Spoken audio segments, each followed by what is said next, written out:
12th century, the Third Crusade.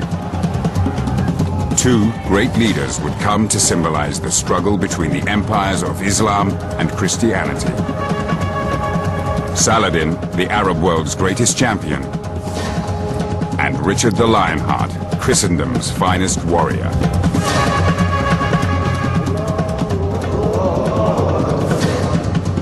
Divided by religion, they would be brought together in holy war. Driven by honor, obsessed with fame and power, Richard and Saladin would ascend into legend, fighting for the sacred city of Jerusalem.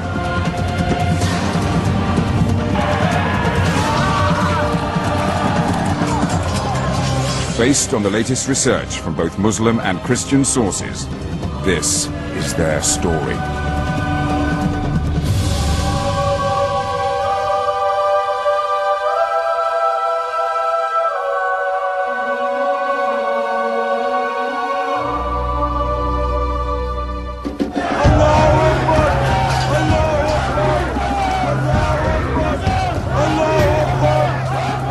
In 1187, a Muslim army battered at the gates of Jerusalem. United behind Saladin, the most powerful commander they'd ever had. For 4 generations, the holy city had been in the hands of the Christian infidel. Now Saladin was poised to reclaim Jerusalem for the Muslim world.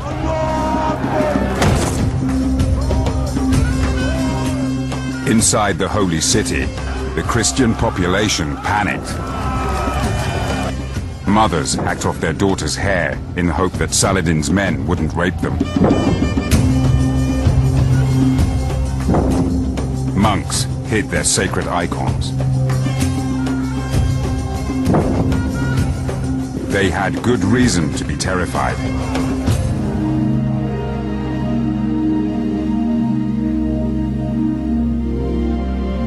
Saladin was driven on by the terrible events of the First Crusade, 88 years earlier. Following an appeal from the Catholic Church, the First Crusaders had ripped Jerusalem from the heart of the Islamic world, slaughtering every living thing in the name of their Christian God. The First Crusader invasion of Jerusalem was horrific. A lot of blood was shed for no reason. The amount of bloodshed was not based on military needs, but rather to create terror.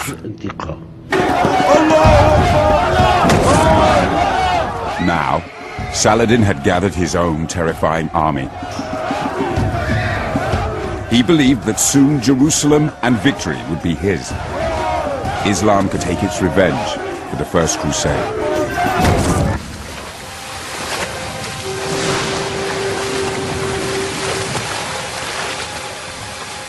But Saladin knew very little of the remote corner of the world that had spawned the Crusaders.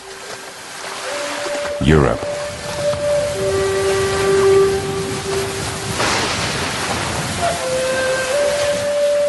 Europe was considered to be a cold, foggy, ambiguous place where people actually didn't have a clear idea how to govern themselves. Their religion wasn't clear to them, and they didn't have a proper culture or civilization. And what the Arabs had in mind was philosophy, medicine, music, literature, poetry. And the Europeans were thought to lack all of these things.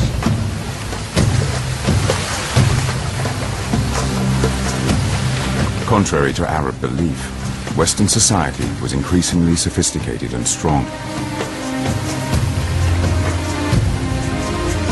Valuing military skill above all else, it bred ever more deadly warriors, determined to hold on to Jerusalem. The man who would one day be Saladin's nemesis was one of Europe's most proud, feared, and powerful princes, Richard of England. Richard's heroic deeds would one day earn him the title Lionheart. Richard was the member of a fractious, violent family that ruled England and northern France in the 12th century. He was very strong through his bravery, through his astuteness, through his intelligence. He was somebody who was admired and respected throughout the known world.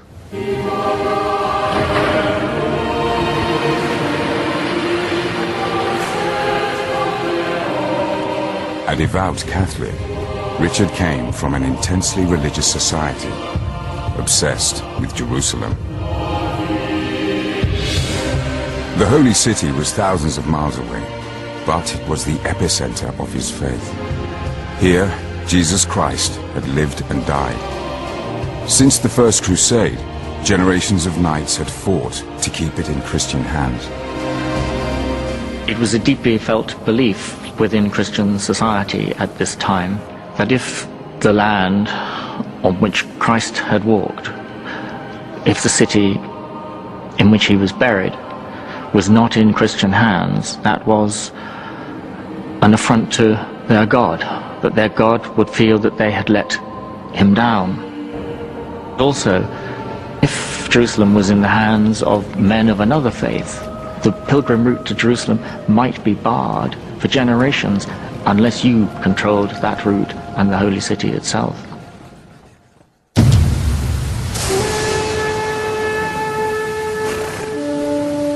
Prince Richard knew he had an obligation to Jerusalem, that he might be called on to become a crusader. As he honed his skills fighting Christian rivals in Europe, the holy city was never far from his mind.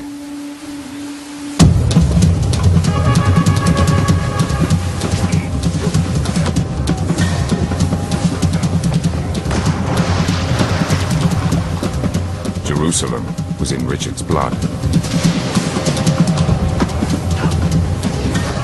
His great-grandfather had been king of the Holy City. His father, the King of England, sent huge sums of money to the Holy Land. Even his mother had been on crusade.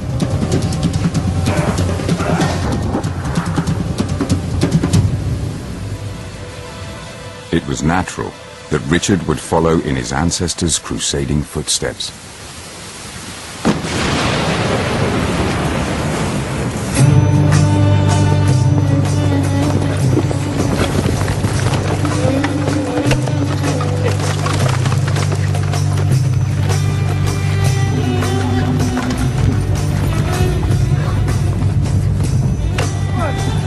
While Richard was still a child, Saladin was a young man in his 20s.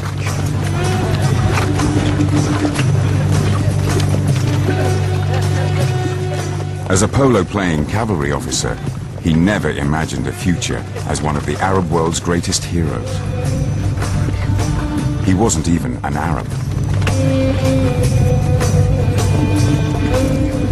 We know that he was born in 1137 in Tikrit, the birthplace of Saddam Hussein. His family were Kurds. He was, to some extent anyway, an ethnic outsider in the lands where he became so powerful.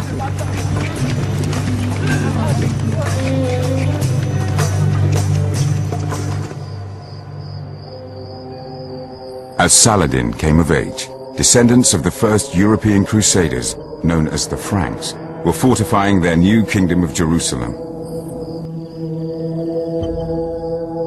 Their growing network of crusader castles was a clear sign that they intended to stay and colonize Arab territory.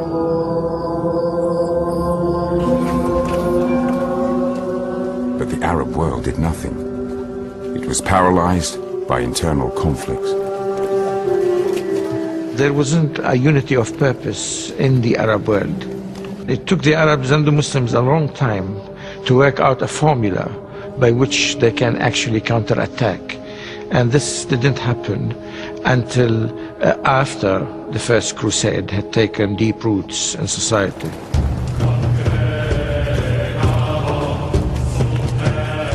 As a young man, Saladin was under the command of his warrior uncle, Shirkuh, in Egypt. In time, Saladin would unite the feuding factions of the Arab world and take on the Crusaders. But like Richard, he began his rise to power, fighting his neighbors.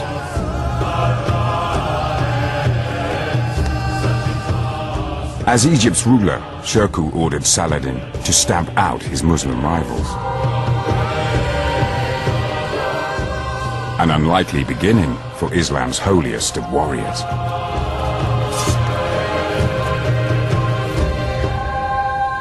But a twist of fate would change his life forever. Shirkuh died from overeating. As his nephew, Saladin took command. It slowly dawned on him that he was destined for leadership and that this suited him, and people were willing to follow his leadership, and he built on it. Egypt was the richest country in the Middle East, the perfect power base for a young warrior. As soon as he became ruler of Egypt, Salah ad-Din conceived of the idea of setting up a monarchy. However, at the start, he did not have plans to liberate Jerusalem, but rather he desired a vast kingdom, an empire.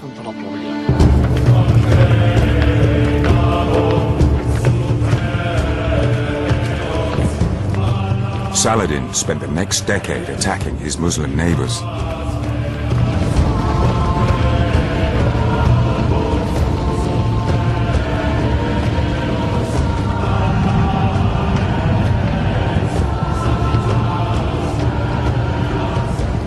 With the might of Egypt behind him, he brought Arabia and Syria under his control.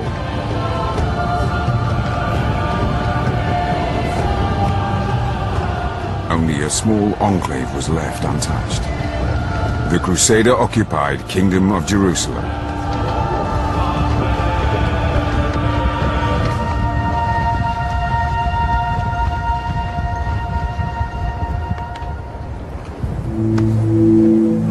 After many years of fighting, Saladin was the most powerful man in the Middle East.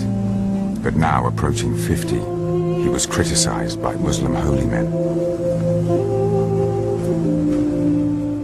A number of clerics and religious scholars started criticizing him and asked, "For how long will you keep fighting for power?"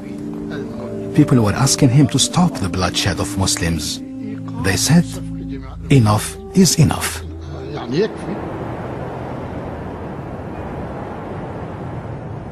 Driven by ambition, Saladin had killed many Muslims on his rise to power.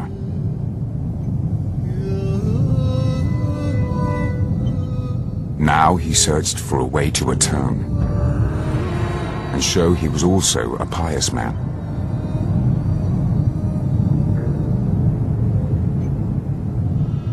The answer only came to him after a near-death experience.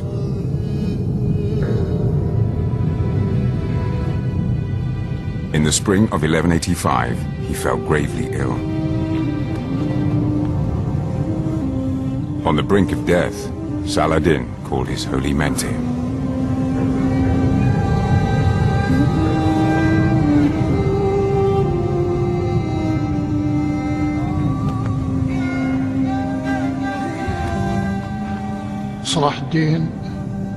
Salah ad-Din lived in a religious atmosphere. He believed in the mystical power of holy men and supernatural actions or miracles.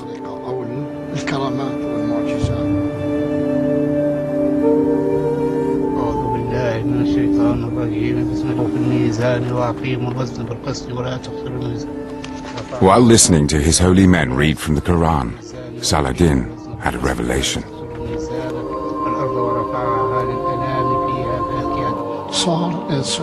He became obsessed with the idea of liberating Jerusalem, and that such a task would bring him forgiveness of his sins and God's rewards.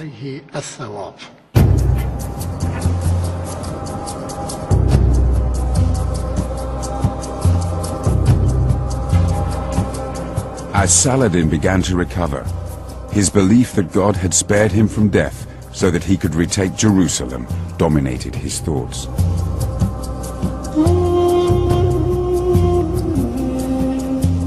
He started to realize how he could both do God's will and unite the Arab world under his leadership.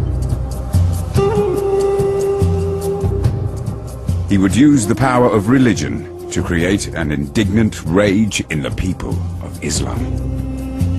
He would call for a jihad, a righteous struggle in which all good Muslims were obliged to rid the occupied territory of the infidels.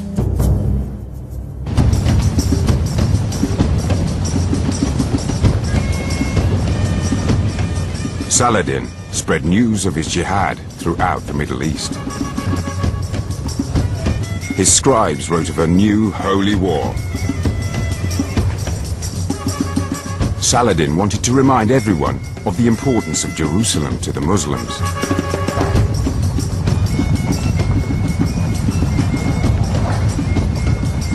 It was the place where the Prophet Muhammad went to heaven to speak to God. The holy city had to be taken back. He used religion because that's all they had. This is the culture. So he used what was available to him, and he used it effectively in a positive sense. He wasn't manipulating religion, but there was nothing else. This was the only element which could bring people together and make them feel that there was an ideal they were striving for.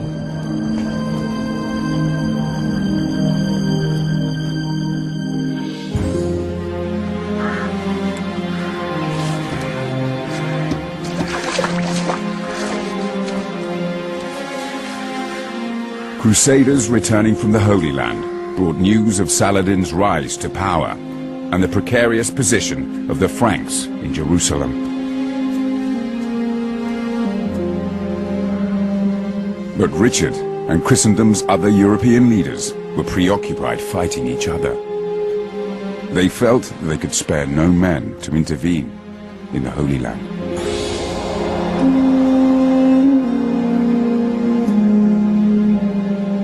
For Saladin, it was the perfect time to act.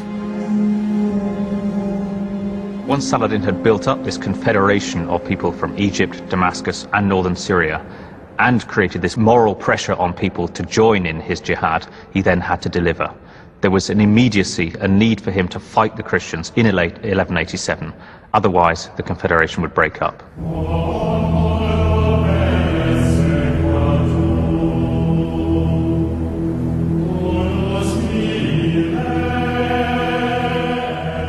Inside the holy city of Jerusalem, the occupying Franks feared the united Islamic forces. They'd written to the Pope and kings in Europe, begging for help, but received no response. Now, in the summer of 1187, they took the terrifying decision to fight Saladin alone.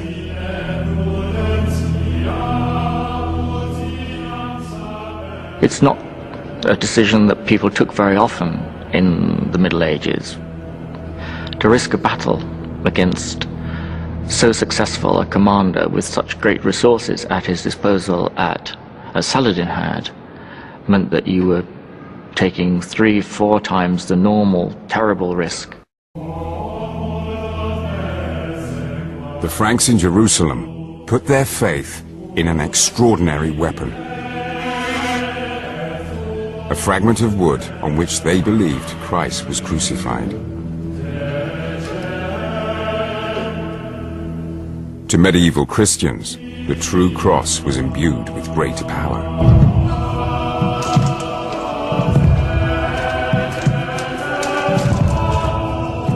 They had taken it into battle more than 20 times and won.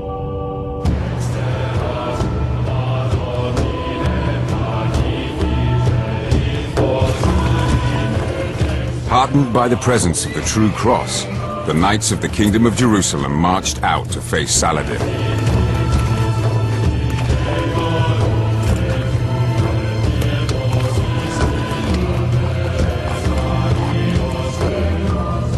This was exactly what Saladin had hoped for.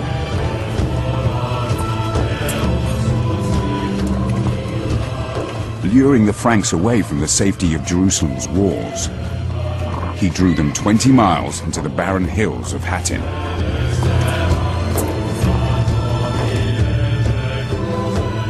Here, he had poisoned the few sources of fresh water. Saladin had them trapped. Now, at Hattin, he would confirm his authority amongst the other Arab leaders by unleashing his great Islamic army on the Franks.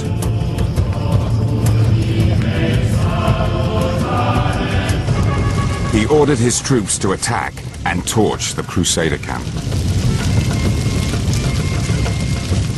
Thousands of Christian knights were slaughtered.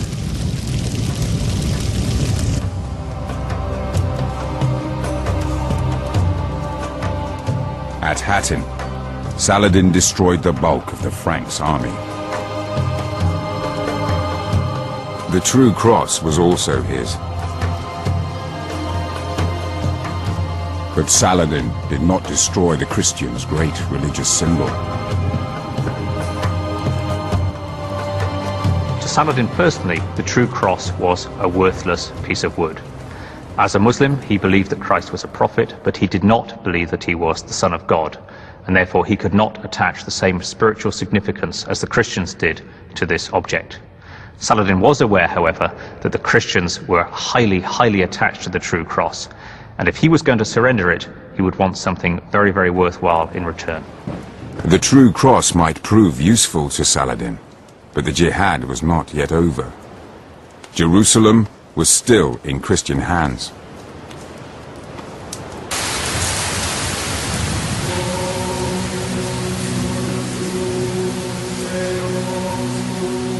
It took 2 months for news to reach Europe from the Holy Land.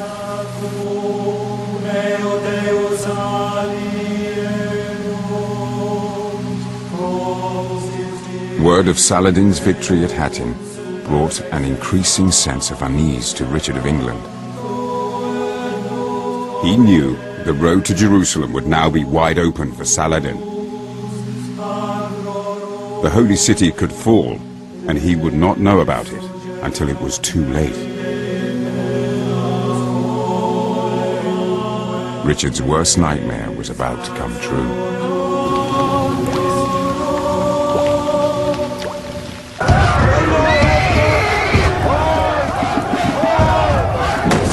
Just weeks after his victory at Hattin, Saladin reached Jerusalem. His defining moment as a holy warrior had come. Saladin wanted Jerusalem, not just because of the importance of the city to Islam. The message of the first Crusaders had been, liberate Jerusalem from the barbaric Muslims. Saladin wanted to neutralize that message.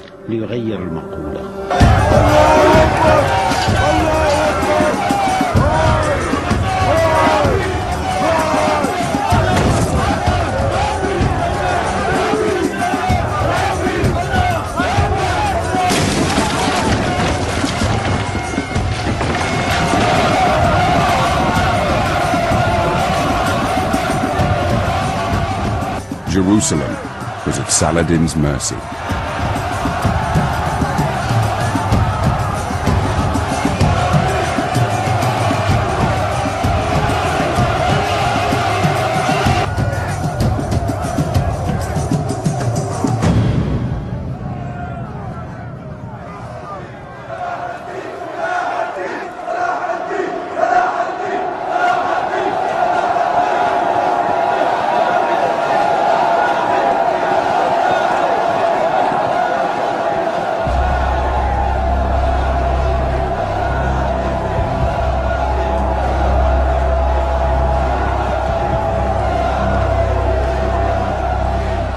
As liberator of Jerusalem, Saladin guaranteed his place in history. But it was his treatment of the Christian population that would make him a legend.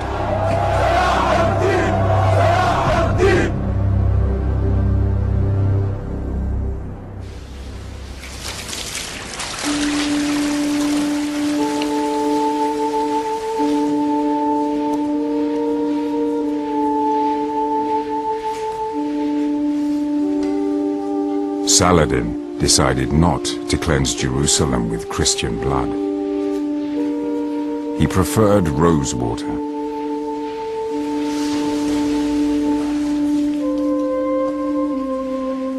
Muslim soldiers turned their energies to purifying the holy places.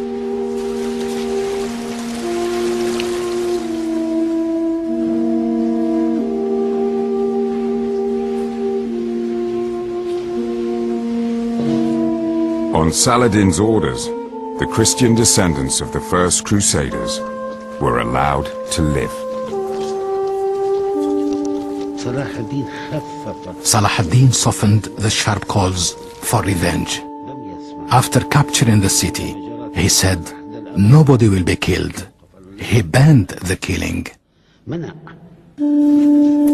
Saladin aimed to show that Islam was militarily and morally superior to the Christian faith.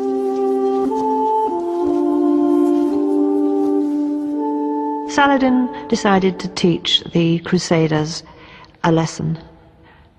That was that when you conquer a city, you show mercy and you show the values of your faith as being superior to those of the enemy.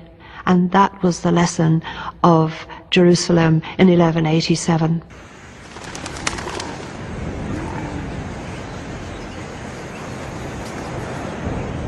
For the first time in 88 years, Muslims could pray in Jerusalem.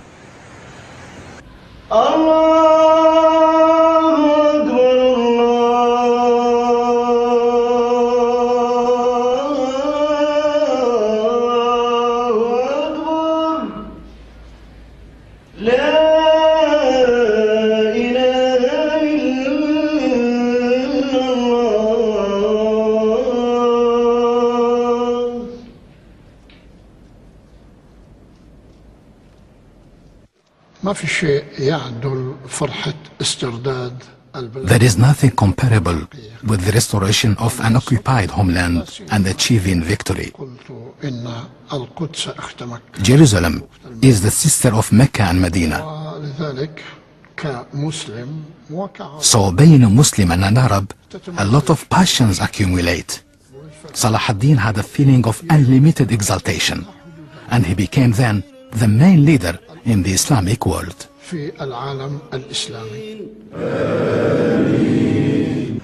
Saladin had achieved his goal. The Middle East was finally united under his leadership, and he would be forever known as Islam's greatest holy warrior. But he did not anticipate the storm that would be unleashed when Richard of England heard the holy city was back in Muslim hands. The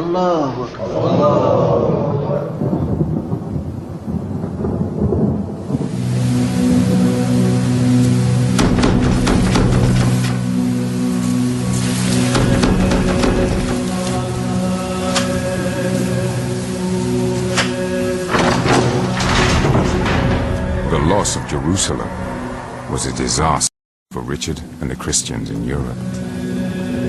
The Pope immediately issued a decree. Jerusalem was to be recaptured at all costs. In Christianity's darkest hour, Richard prepared to take on Saladin. Richard would have heard the name Saladin many, many times.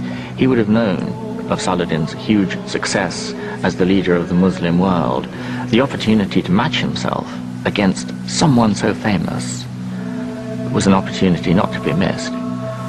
As soon as he heard the news that Saladin had taken Jerusalem, he at once, without a moment's thought, impetuously, knowing instinctively it was the right thing to do, took the cross. Richard received a fabric cross that all Crusaders pledged to wear until Jerusalem was back in Christian hands.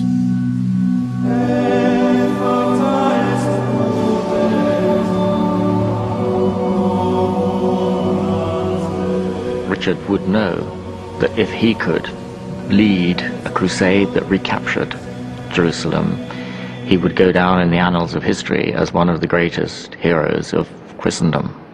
this was his time.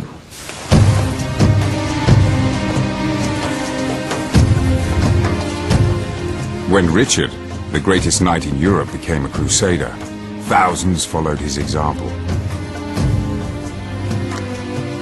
Men prepared to leave their families. The crosses sewn onto their tunics, signifying that they were now a part of Christ's army, led by Richard.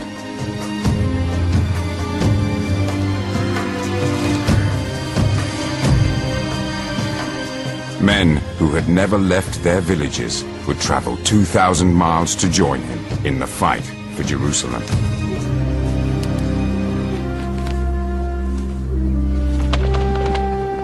In return, the Church would forgive them all their sins, a reward for which many were ready to die. Crusaders embarking for the Holy Land must have felt an enormous mix of emotions. They were leaving their wives, their families. They themselves were going into the unknown. They were going into lands that they hadn't seen or experienced before. They knew from previous crusades you probably had a 1 in 3 chance of dying or not coming back. So great fear, and also a sense of moral right. They felt crusading was a good purpose.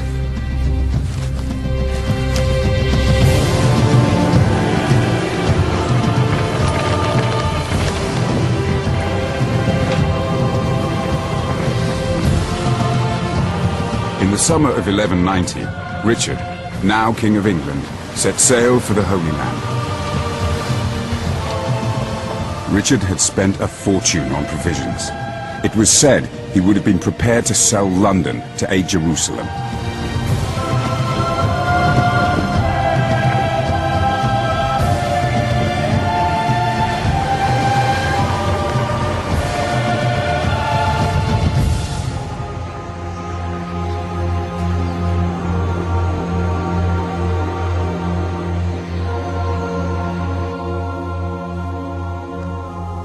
In Jerusalem, Saladin realized instead of stopping the Holy War, his actions had inflamed it.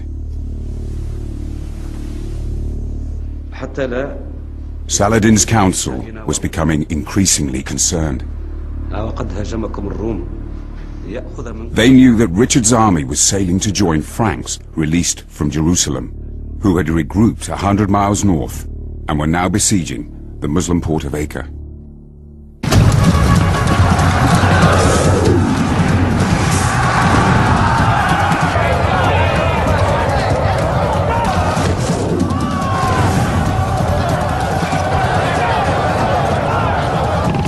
Acre was the key port in the eastern Mediterranean. If the Christians could seize it, they would secure a bridgehead into the Holy Land.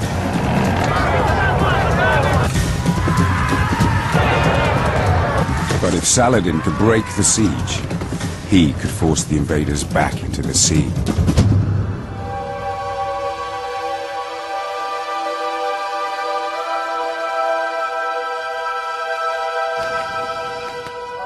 When Saladin arrived at Acre, he ordered his army to surround the Christian besiegers. But the Crusaders were too deeply entrenched for him to win another dramatic victory.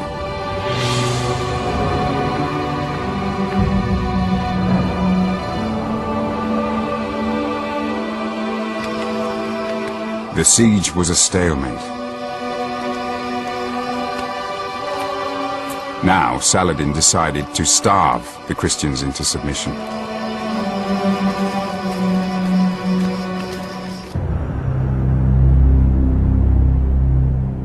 In the Crusader camp around Acre, food was so scarce, mounted knights were forced to eat grass. They had already eaten their horses. Hunger, malnutrition, and disease killed thousands and made some desperate men desert the crusade. A few even converted to Islam and went over to Saladin. The Crusaders' tenuous hold on Acre was slipping away.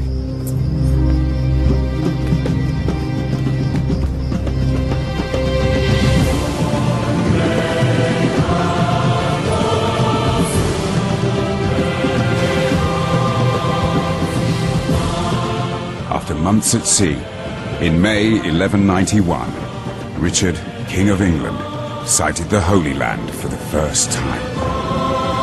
It was the crucial point in a great world struggle between two great religions. As Richard sails to it, we get a description of him looking at the tents, seeing where Saladin's lines are, assessing the strength of the walls, already the soldier, planning what he will do next. He approached Acre not as a pilgrim, but as a commander.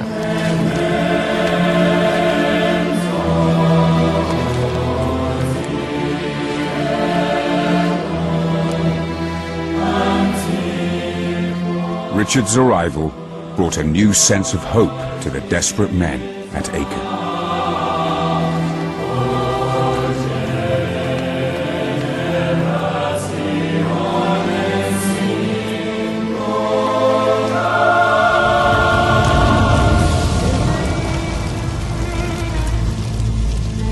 The starving crusaders lit fires in honor of their new leader.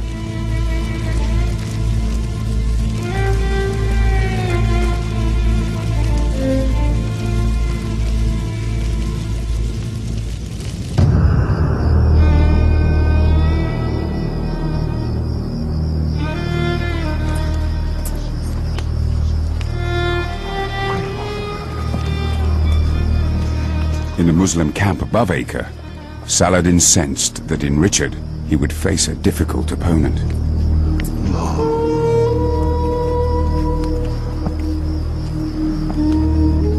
The King of England's reputation as a formidable warrior preceded him.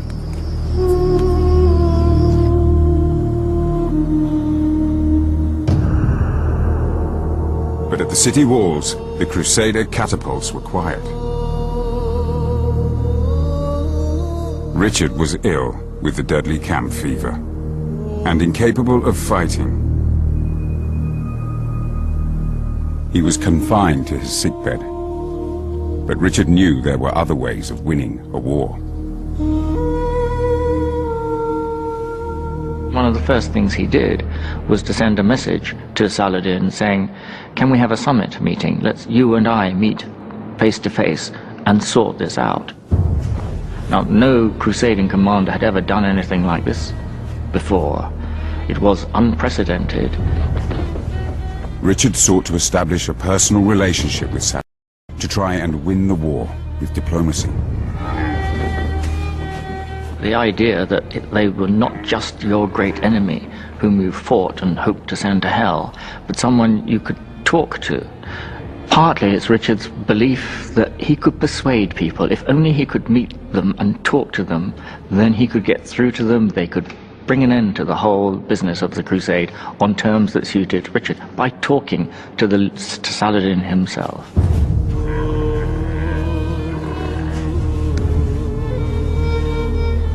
But Saladin would not be so easily seduced. Believing he had the advantage, and considering it dishonorable to meet someone he intended to kill, Saladin politely declined to meet Richard. I think Richard was taken aback when Saladin refused to meet him. He thought he was a persuasive character, but this didn't apparently cut ice with Saladin, in the sense that he first of all didn't trust Richard. He thought he would never keep his word. Second, he thought there was no possibility of reaching a peace treaty with Richard.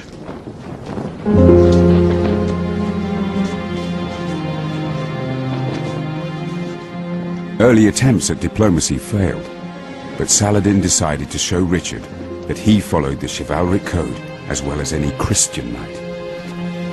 He sent the ailing King of England a gift.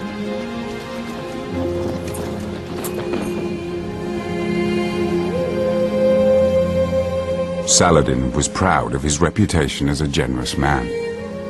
He had already given away thousands of horses to his troops at Acre.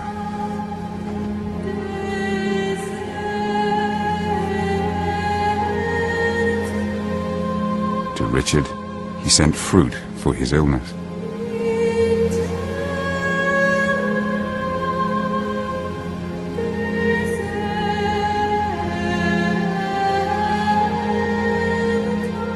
It seemed as if Saladin was impatient for Richard to recover.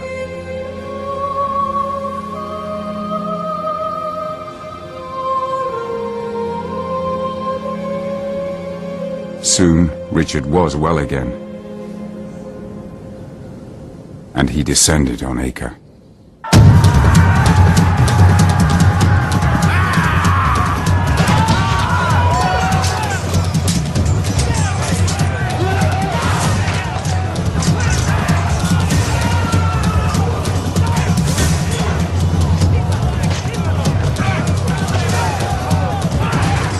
In Richard, the Muslim defenders faced a new kind of leader who fought from the front, risking his life alongside his troops. He seemed unstoppable.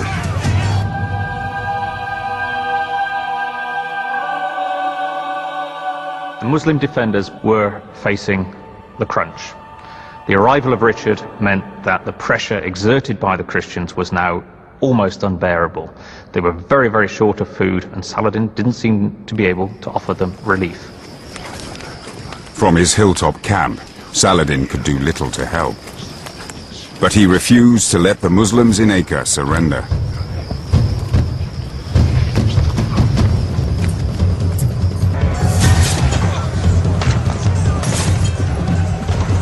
Richard's onslaught continued.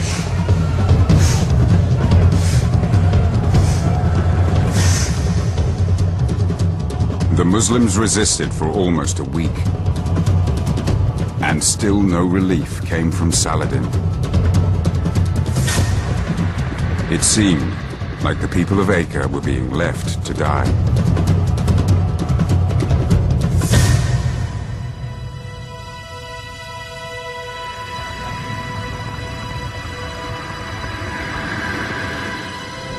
Eventually, without Saladin's permission, they gave up the fight.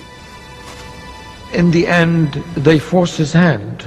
They forced him to surrender the city. And this wasn't to his liking, but at the same time, everybody was exhausted. His resources were running out. He couldn't actually keep paying everybody. And he was forced to surrender Acre, at the same time regret the fact that he had to do so. Saladin had enjoyed decades of loyalty and success. But now, against Richard, his authority was beginning to unravel.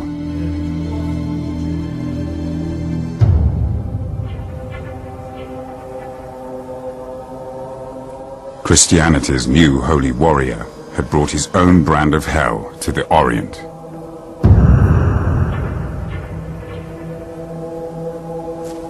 It was at Acre that Richard, King of England, earned the title Lionheart.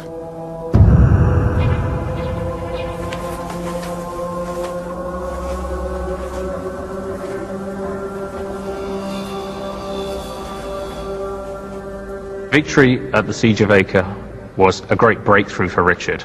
It meant that the Christians had been blessed by God. How else could they explain their victory? It also, in strategic terms, he knew would be a big step forward. It would help to break the power of Saladin, it would help open the way to the holy city of Jerusalem.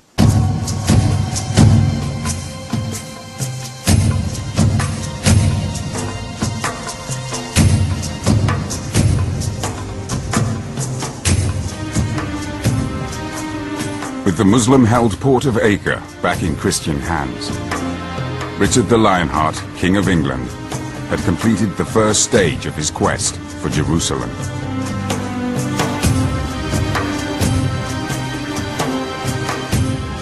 He thanked God for his recent victory. But now, instead of marching on the holy city, he found himself guarding 3,000 Muslim prisoners in Acre's dungeons, taken hostage after the battle. He sent envoys to Saladin's camp to negotiate for their release.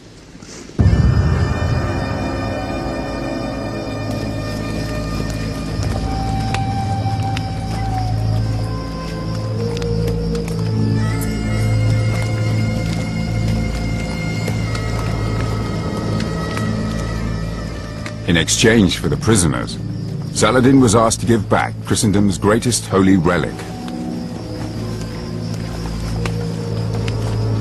the so-called True Cross, which the Muslims had captured 4 years earlier.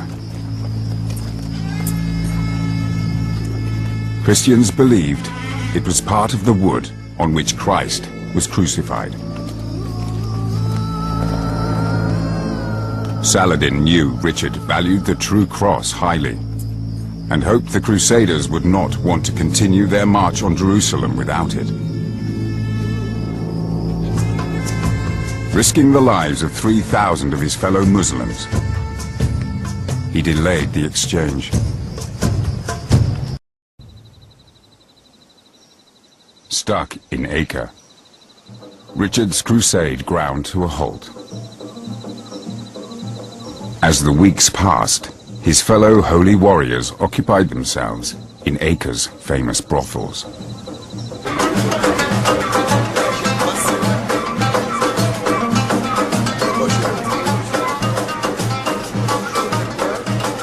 Crusaders from across Europe had vowed to fight for Jerusalem and the True Cross, and act piously in the land of Christ. But every day Saladin spun out the negotiations, the Crusaders behaved less and less like holy warriors.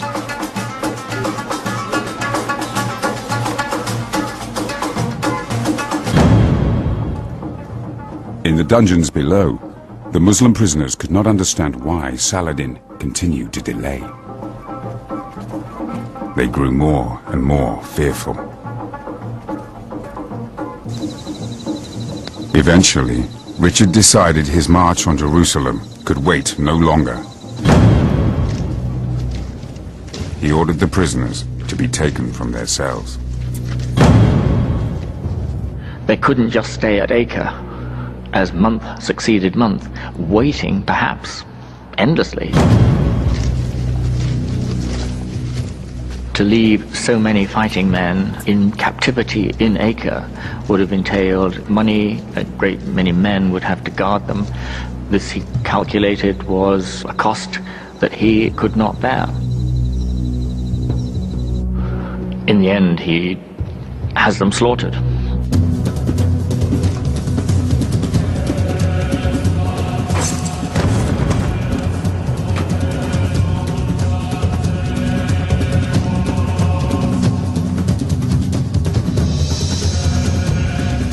Zealous Christian knights believed slaughtering the Muslims was God's will. Richard had agonized over whether to kill the prisoners. But in the end, he felt Saladin gave him no choice. Richard's decision went against all conventions of the time. His crusaders executed the Muslims in full view of Saladin's troops. According to the codes of warfare in the Middle Ages, you simply captured prisoners and exchanged them or ransomed them. You never killed them. They're supposed to be worth something.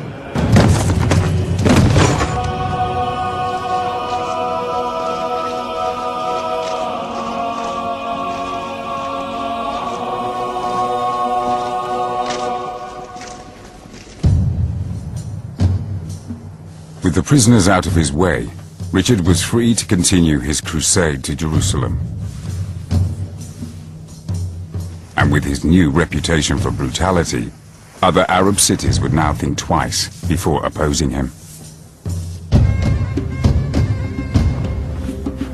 Saladin was furious. He ordered the True Cross to be taken to his treasury in Damascus.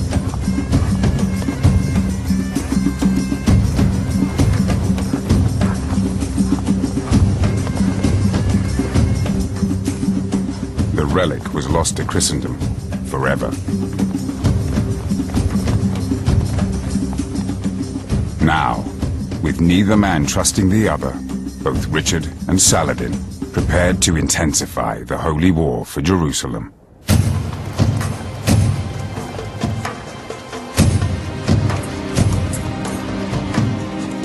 In the autumn of 1191, Richard began his march towards the Holy City.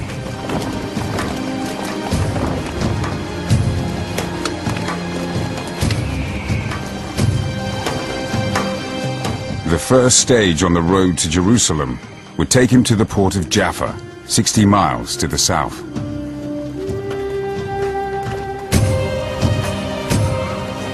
Richard knew he would need to march through Saladin's territory to reach Jaffa, but the port was key to his crusade.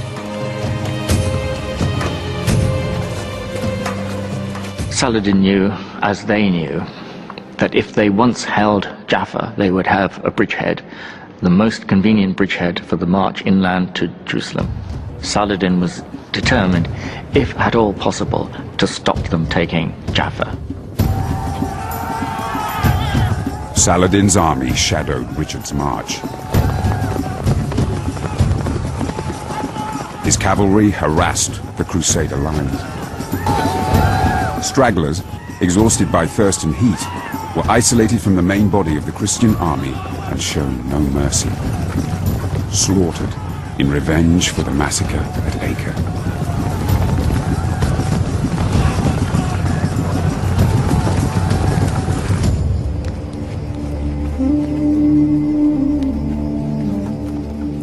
By night, the full force of the treacherous situation the Crusaders found themselves in hit home.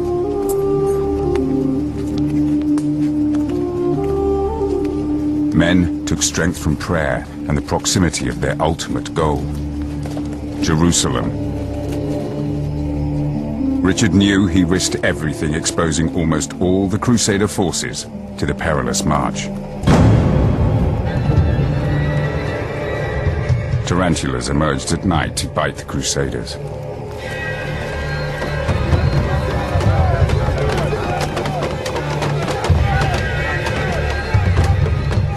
Terrified men beat shields to drive the vermin away.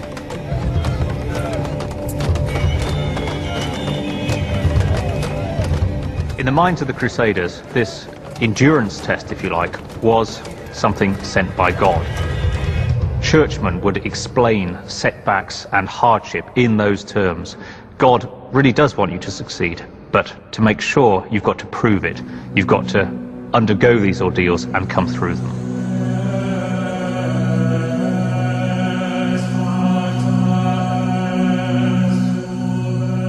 Richard expected the greatest test was yet to come.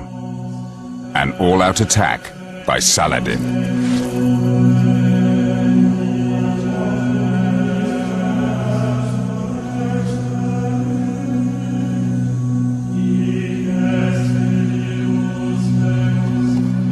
With a mixture of belief and determination, he arrived within a few miles of Jaffa at the plains of Azuf.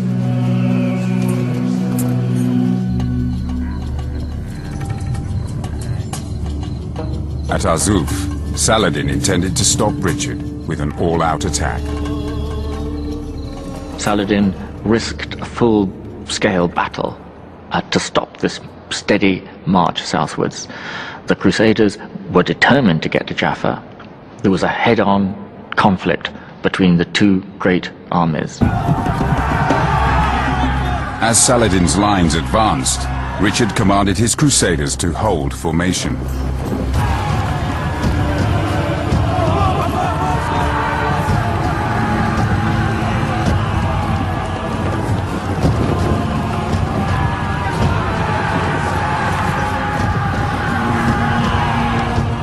Then, against Richard's direct order, two knights seeking glory broke ranks.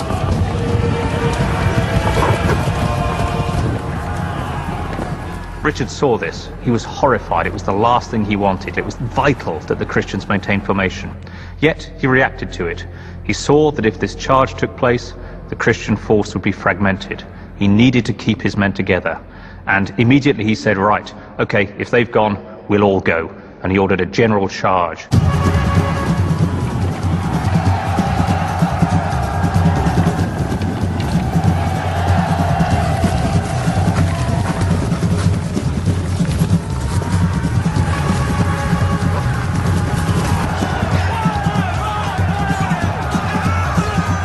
Within minutes, Richard turned the tide of the battle.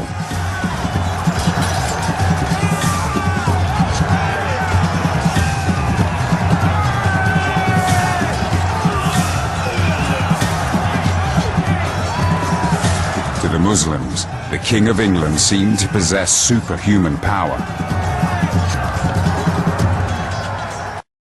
Comes across to Saladin and his contemporaries as an extraordinary monarch.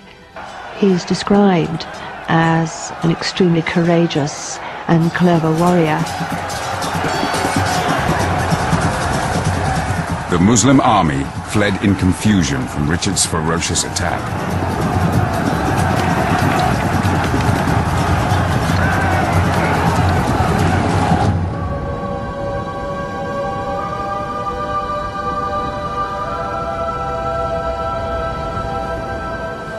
After the carnage, despite overwhelming odds, Richard found himself victorious again.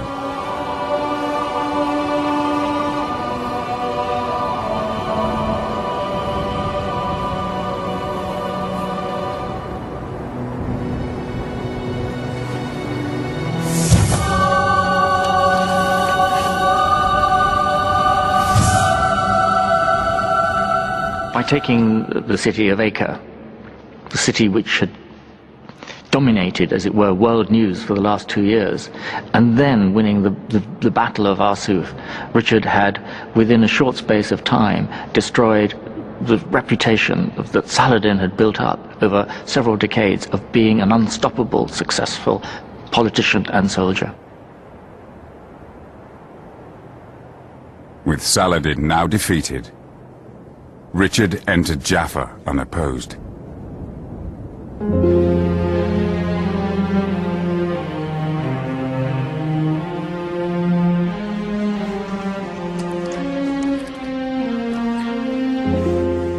Behind the thick castle walls, Richard's surgeons tried to keep the wounded crusaders alive.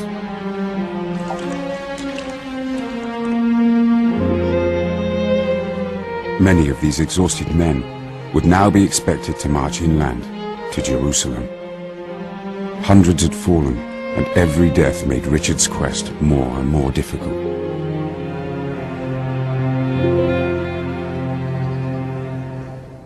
Any major victory by the Crusaders, such as the one at Arsuf, shouldn't blind us to the reality of their very precarious existence at all times in the Holy Land. Because, after all, they were a minority. They always were a minority.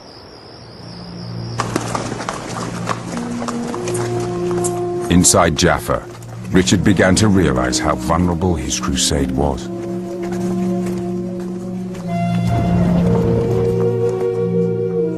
Instead of marching swiftly on Jerusalem, as his followers urged, he once again decided to attempt secret negotiations with Saladin. Trying to capture Jerusalem simply by military means is phenomenally dangerous. It will be much better if Saladin can be persuaded by diplomatic means, by negotiation, to allow Jerusalem to be handed back to the Christians.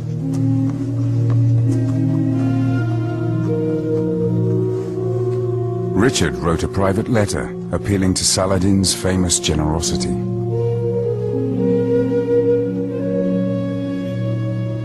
The Muslims and the Crusaders are bleeding to death. The country is utterly ruined. Lives have been sacrificed on both sides. The time has come to stop this. Jerusalem is for us an object of worship. It must be consigned to us.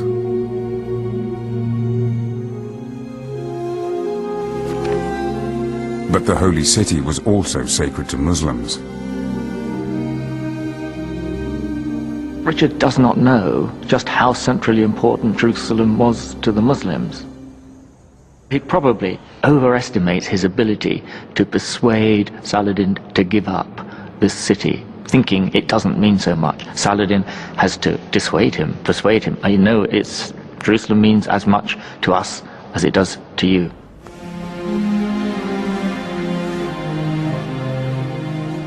Saladin sent his brother Al-Adil with his response to Richard's request.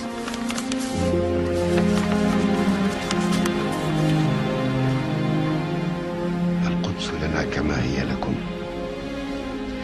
وحرمتها عندنا مقدسة أكثر ما هي. Jerusalem is ours as much as yours. Indeed, it's even more sacred to us than it is to you. Do not imagine that we can renounce it or waver on this point. The land was originally ours, whereas you have only just arrived.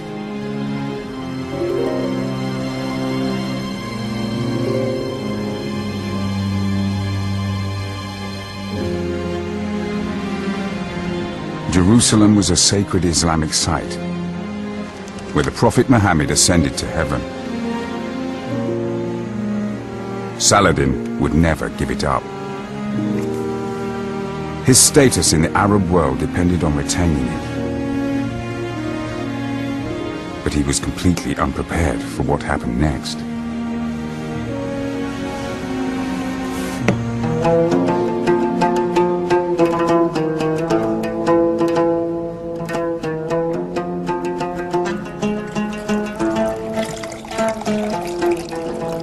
Richard and Al-Adil continued to meet and became close friends. They discovered they had a great deal in common.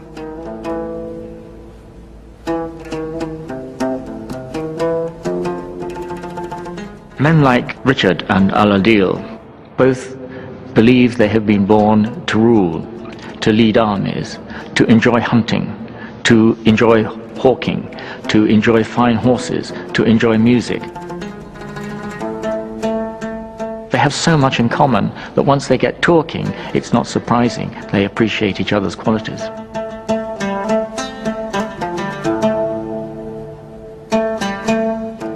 Richard began to call Al-Adil brother, and knighted his son as if he were a European prince.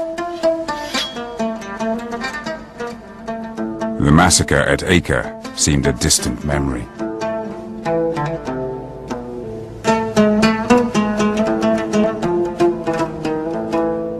Once he has met with Saladin's brother Al-Adil, he felt these were not merely stereotypical nightmare figures of some horrible, hideous alien people.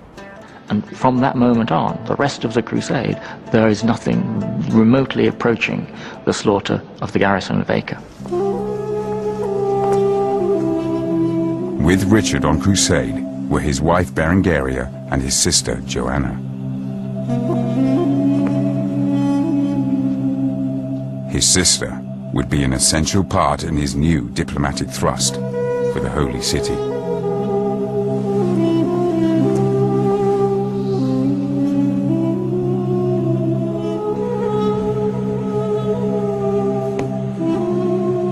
Al-Adil sent a letter to Saladin outlining a radical new peace proposal. The King of England suggested Al-Adil should marry Richard's sister Joanna and jointly share the Kingdom of Jerusalem. This, on the surface, is a terribly strange idea. A Christian princess marrying a Muslim prince. It's a very interesting tack by Richard. I think what he's doing there is trying to divide off Al-Adil from Saladin. He's suggesting that Al-Adil should become the ruler of Jerusalem in his own right. He's trying to exploit tensions within the Muslim camp.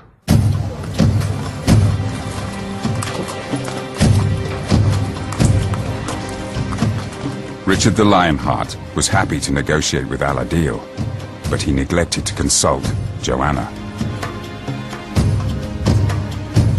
Joanna refused to marry a Muslim.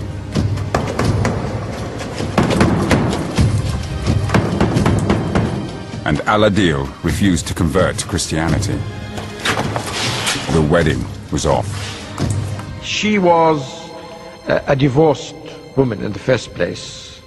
She hoped to marry some kind of Christian count. She didn't want to become part of a Muslim family. And she knew that this was simply a straightforward political proposal. When Richard's secret dealings with the Muslims were revealed, his fellow crusaders were scathing.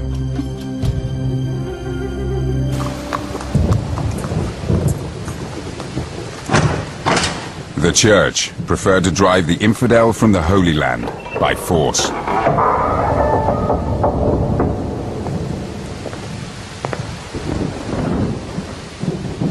Richard had little choice but to heed the demands of his increasingly impatient army. Reluctantly, he prepared to face the dangers of the treacherous winter road to Jerusalem.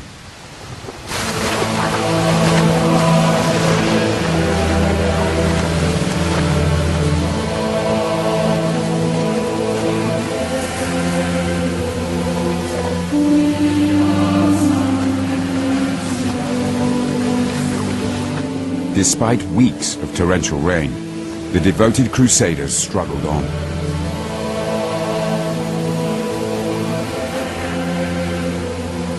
But the nearer Richard got to his goal, the more worried he became.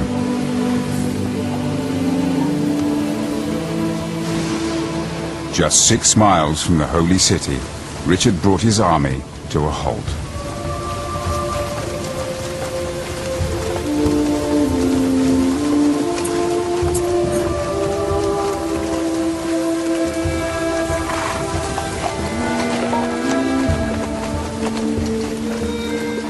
He held council with a group of local knights who had made the Holy Land their home and were concerned about the long-term future of the Crusader kingdom of Jerusalem.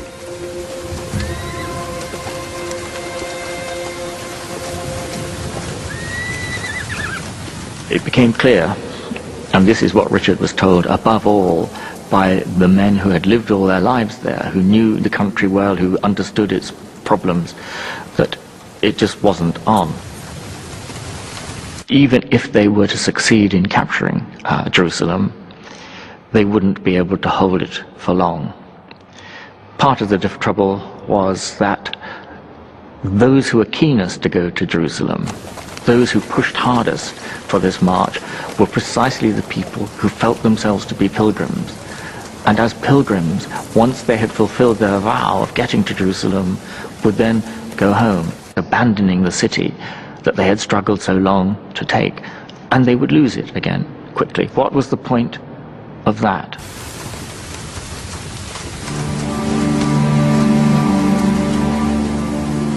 Richard could see no point in pressing home the attack, only to lose Jerusalem a few months later.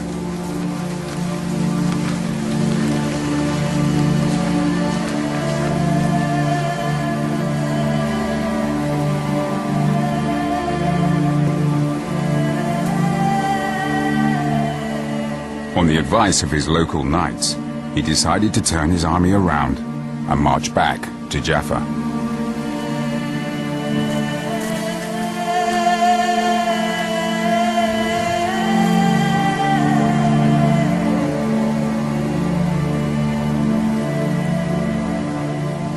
The idea of not going to Jerusalem provokes outrage and uproar in the Crusader army. They committed themselves to the cause of Christ. They wanted to complete their pilgrimage. And here was their leader, their esteemed leader, telling them that it wasn't possible. They couldn't understand it. They felt, some of them felt very betrayed, some of them felt almost that Richard was being a coward. But the reality was, their leaders said they had to turn around and go back.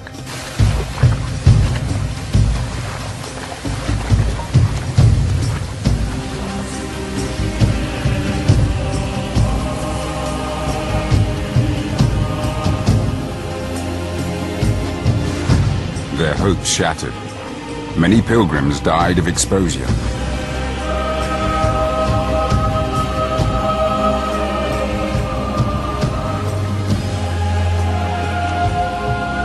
Thousands of others deserted Richard's crusade in disgust.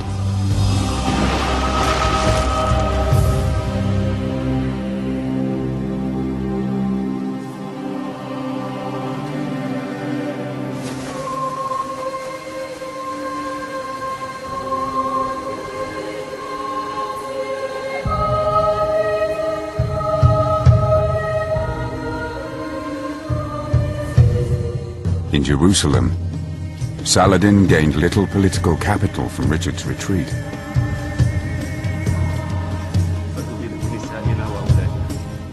He was increasingly isolated from his council.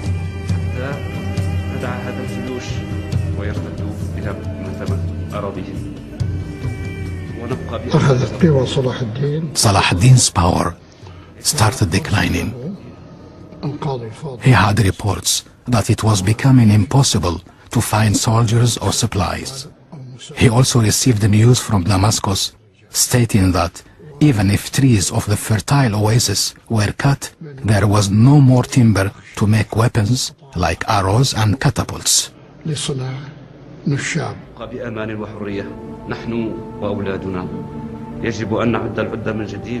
As time passed, Saladin became more and more vulnerable. It was becoming increasingly clear that if Richard tried to attack Jerusalem again when the weather improved, the holy city would be almost impossible to defend.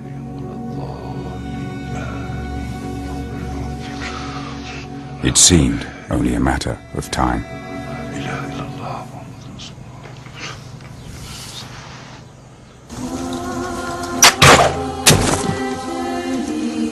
In Jaffa, Richard attempted to rally his troops after the bitter disappointment of the failure to reach Jerusalem.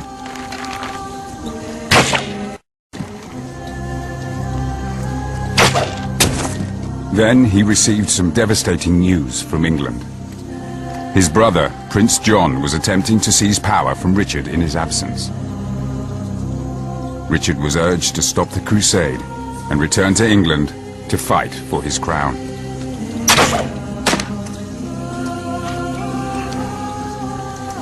We know that he was flung into depression, withdrew into his tent, wouldn't talk to people for a while. Must have been a very difficult decision to have to take. If I stay here, I may not be able to take Jerusalem. And if I stay here trying to do the impossible, maybe I will lose my kingdom back home. If I give up Jerusalem and head straight back to counter my treacherous little brother John, it may be that I shall get there too late and he will have taken over anyway, and I shall have abandoned Jerusalem. What does anyone do in that situation? Either way, probably you're going to get it wrong. The hopes of thousands of crusaders rested on Richard's decision. All were desperate to receive the divine salvation the holy city offered. Richard's chaplain approached the king's room.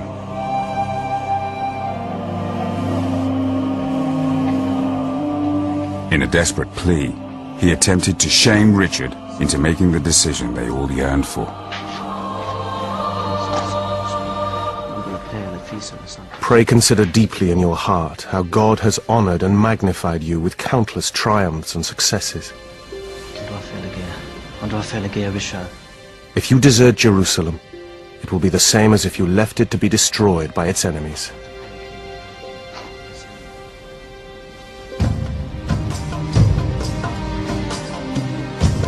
As the weather improved, Richard's inaction threatened his reputation as a holy warrior.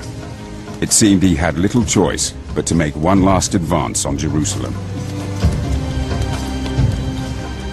He had to risk it, even though he must have known it was probably impossible. But not to try it when the moment came would have been a moral cowardice which he did not think he was capable. As Richard's army approached Jerusalem for the second time, Saladin met with his council of emirs. This time, they felt certain Richard would crush them.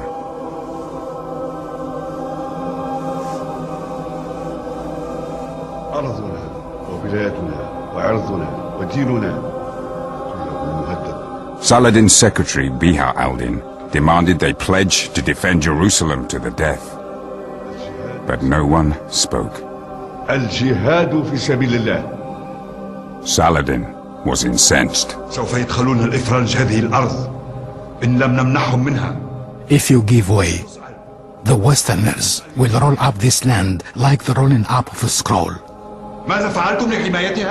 You undertook to defend this land, and on you alone depends the safety of Muslims everywhere. Many of Saladin's emirs suggested that he simply withdraw. For Saladin, this was not acceptable at all. He had spent all those years gathering the Muslims together to regain the Holy City. The holding of Jerusalem was so tied into his own personal prestige and authority, it was something he could not countenance. In the hills outside Jerusalem, Richard made his camp.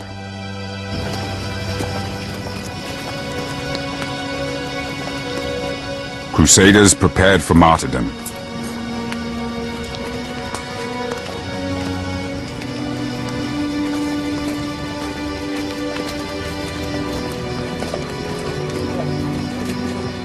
The sick and wounded arrived in the hope of being healed by the Holy City.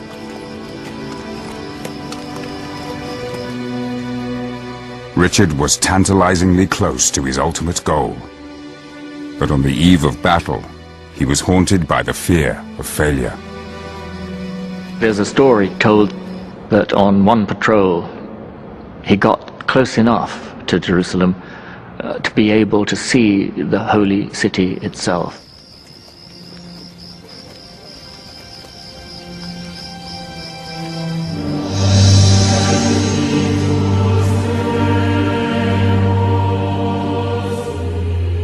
Beholding Jerusalem only added to Richard's dilemma.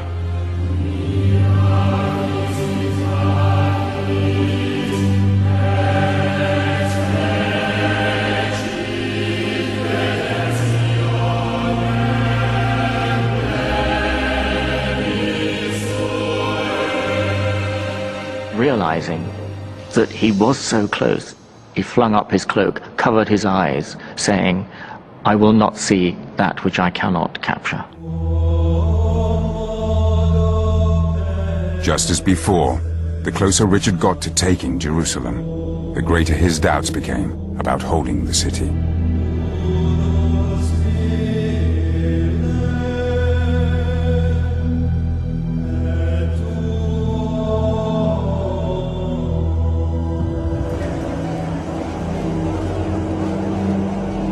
Inside Jerusalem, Saladin was also kept awake by his fears. When he conquered the Holy City, Saladin had allowed the Christian population to live, but he suspected Richard would not be so generous. The terrified Muslim population knew Richard had massacred the people of Acre. They feared they would be next.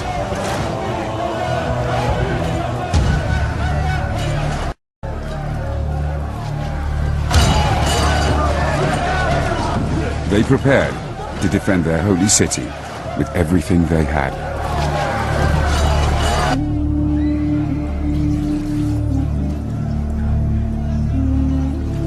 In the middle of the night, Saladin met his secretary Biha al-Din, who gave him some advice. Your Highness is weighed down with anxiety. Earthly means are useless. You can only turn to God Almighty. Perhaps God will take pity on you and answer your petition.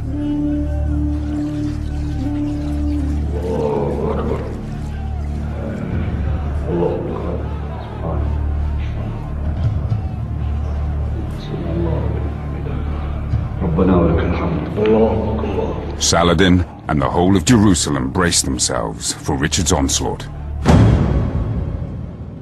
But it did not come.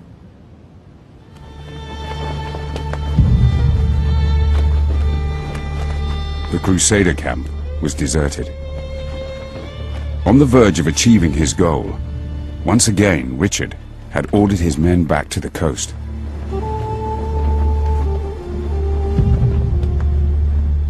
To Saladin, it looked like Richard had given up on his crusade. For the medieval Muslim, the retreat of Richard the second time from Jerusalem would have been regarded as a sign of God's benevolence towards them. They would not have seen it in personal terms. Richard is chickening out. This was God's favor towards them returning.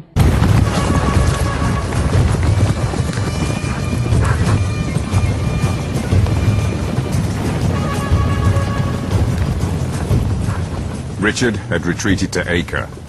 Now Saladin seized the initiative and descended on Jaffa.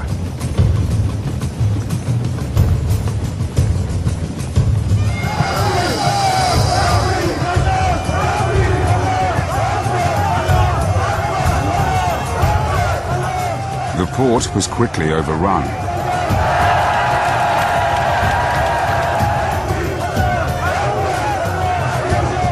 Like his conquest of Jerusalem, Saladin tried to stop the looting and sacking of the city. But his troops had begun to resent his generosity to the Christians, and many ignored his command.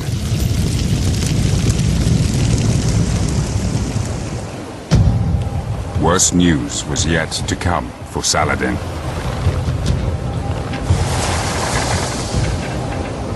Richard may have forsaken Jerusalem, but when he heard Jaffa was threatened, he raced with only a handful of men to save the port.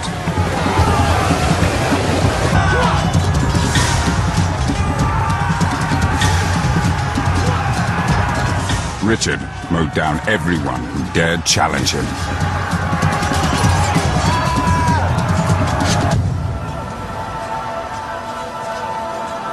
Saladin commanded his men to keep fighting, but his orders carried no weight. His top-ranking officer said to him, "Let your bastards who prevented us from looting go and fight him."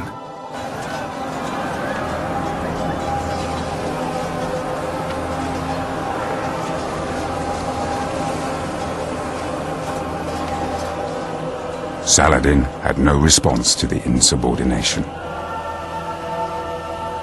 Despite being massively outnumbered, Richard won the Battle of Jaffa. It's in that moment, I think, that you see Richard's reputation as a legendary warrior working even in his own lifetime, working on the minds of his enemies, people against whom he's been fighting for the last 15 months. The great encounter at Jaffa becomes a miracle sent by God to allow our great Christian hero, Richard, to hold on to at least one of the successes of the Crusade.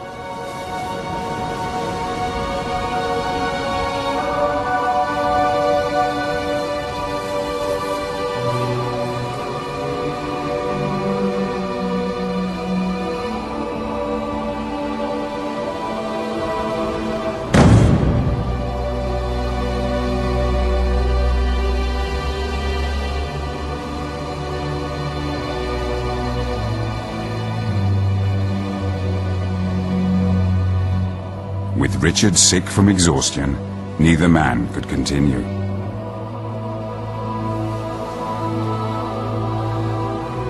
A face-saving truce was all that was left.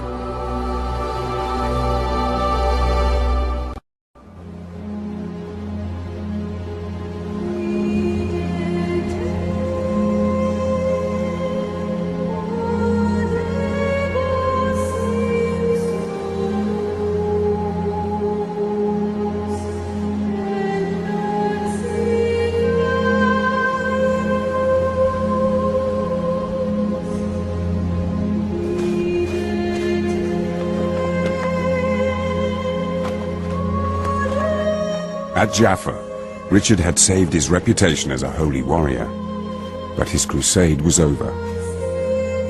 The ultimate prize, Jerusalem, would never be his.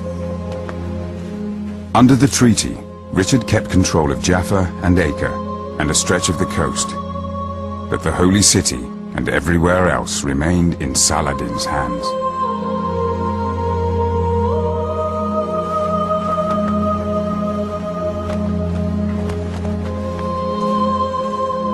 There was neither victor nor vanquished.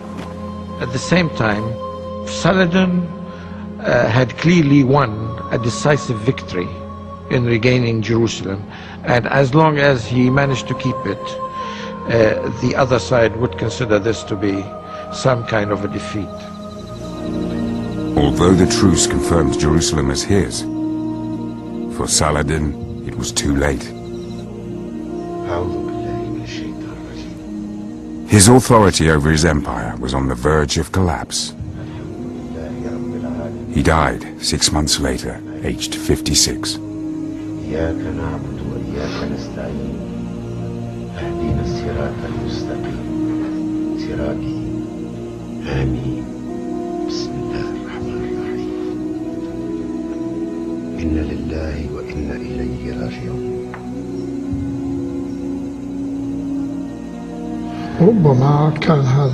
The treaty might have contributed to his death. He could not tolerate what had happened. In many cases, when a hero collapses, then either he commits suicide or he dies under the stress of what he's been through. Richard left the Holy Land in 1192. He had marched on Jerusalem twice and failed. Thwarted by his own caution, as much as by Saladin.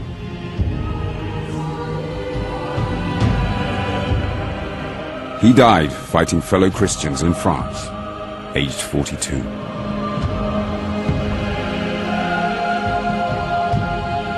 Even though Richard did not manage to recapture Jerusalem for the Christians, his reputation was made. On the international stage, he had fought with honor, with glory, and with a large amount of success. Everybody recognized that. The Christian world, the Muslim world. His status moved to a new level. He became the standard which kings and warriors should aspire to. Richard and Saladin gave everything for love of Jerusalem. Even in Europe, Saladin gained a glowing reputation. In the first guide to Christian chivalry, he was the leading example. Saladin is the most famous Muslim in the whole world, after the Prophet Muhammad, of course. His legacy is with us even today. He symbolizes virtue, magnanimity, and generosity, and was a worthy person for medieval Europe to admire. Richard and Saladin never met, but their epic struggle set the tone for religious conflict for centuries to come. In their own lifetimes, chroniclers imagined how unstoppable they would have been if they had worked together. Putting aside sins, if anyone could give Saladin's noble qualities to King Richard, and his to Saladin, then the whole world could not furnish two such princes.